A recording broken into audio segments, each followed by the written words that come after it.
Hello YouTube, I'm going to talk about this video I watched recently by Psychhacks titled Women Want Everything.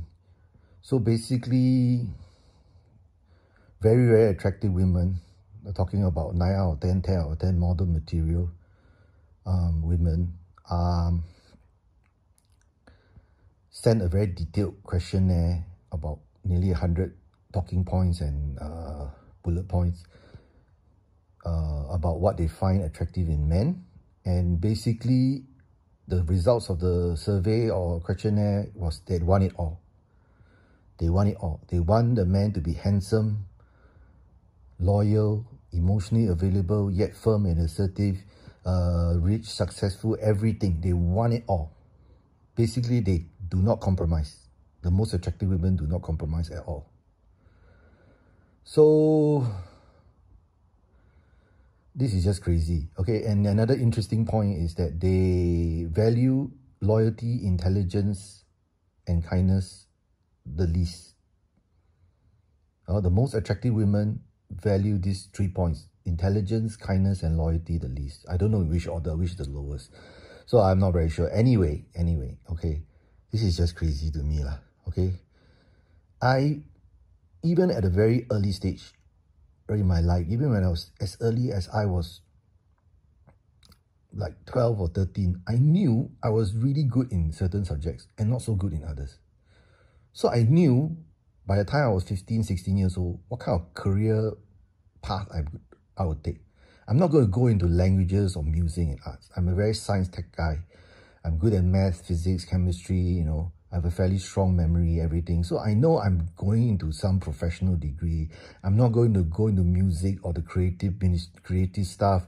I'm not good at that. I'm not good at that. So I know my career path. I cannot have it both ways. You cannot be. I learned early on that I'm not good at everything, and there are priorities to be set, decisions to be made according to the priorities you set.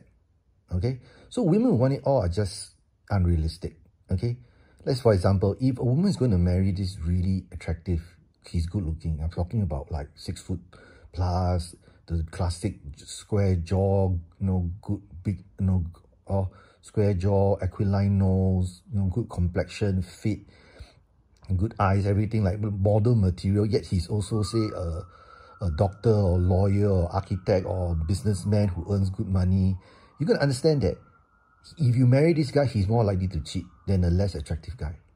Or maybe the guy, you marry a guy who is, say, who's equally good looking, but he's not a very successful businessman. Or maybe he's just a low ranking in the corporate ladder, but he's really good looking and charming. He still might cheat, but he's less likely to because his options are not there. Okay, so you cannot have it both ways. If a woman's going to marry a really handsome, successful guy, you have to know that he's more likely to cheat than a less attractive guy, than a lower value guy. Okay, you want to put it so bluntly, lower value. Okay, so but that is for men also. Men has to make a choice. To me, it is very simple. Okay. As from my dating experience, is women who are prettier tend to be more entitled and bitchy. That is very harsh thing to say, but that is the truth. Okay, I'll put it this way. Let's say if you are a very successful man, you're in your 28, 29 years old, you are some hotshot lawyer, surgeon, or you earn big bucks, you set up your own firm, say you're a lawyer, you're some rich, handsome lawyer, 6'1", fit, good looking, or almost movie star looks, and then you set up your own law firm, you're raking in the bucks, you're employing people, over the past 3 years, or you set up a firm at 27, and you're 30 now. For past 3 years, you're earning like millions of dollars. You can practically retire now, and then you're looking to marry. Do you want to marry, say, another high flyer woman who is, say, maybe 28 lah, 27, 28, okay? But she is hard-nosed. She can be really bitchy, but she's gorgeous. She's a solid 9 out of 10. She's model material, okay? Or will you rather marry a woman who is slightly less attractive to her, maybe a 7.5, a solid 8 out of 10, but not some career woman, but she's, say, a part-time accountant, okay, or a pharmacist. She's not an airhead. She's intelligent. She's clearly very intelligent as well, okay.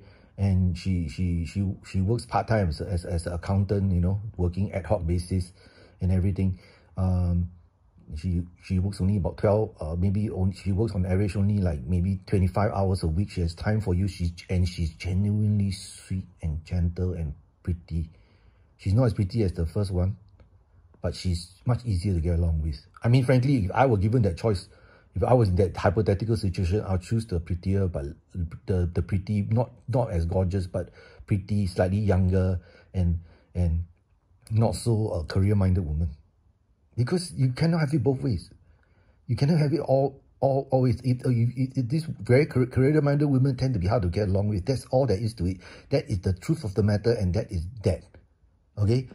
And most men are more realistic.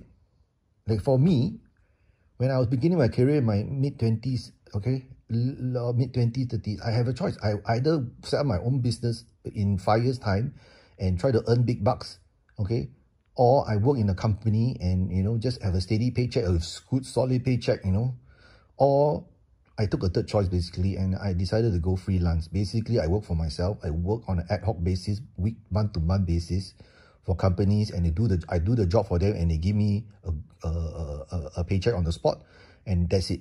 But there's no guarantee next month they'll give me the job again or not. Okay, I'm trading security for freedom on how to control my time, because when I was working in the corporate world for a few years, I hated it. I don't like sucking up to HR to get my leave. I don't like dealing with colleagues who try to fob off, you know, and supervisors who are dicks. Okay, anyway, that's another story. But basically, there's a compromise. Okay, if I wanted to set up really big, set up my business and earn big bucks, I would have retired by now. Now I'm only semi-retired. Okay, I'm only semi-retired, working less hours, you know. But but the point is that if I decide to run my own business, I know I have to assume the stress and the risk. And to me, it's simply not worth it, because my lifestyle simply, I just don't hanker the material things. So my priorities are set and I act accordingly. So that's all there is to it, you know. Women must understand, what do you want more in a guy? You cannot have everything. You cannot have it all. If you want the very sensitive guy, he's going to be less of a leader and less assertive, and not so assertive, and less of a leader. If you want more of a leader, then he's going to be more blunt. He may be a bit more abrasive to deal with. That's all there is to it. Okay?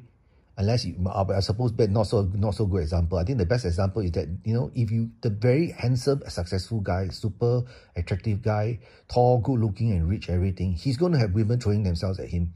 And you have to assume the risk of him cheating. That's all there is to it.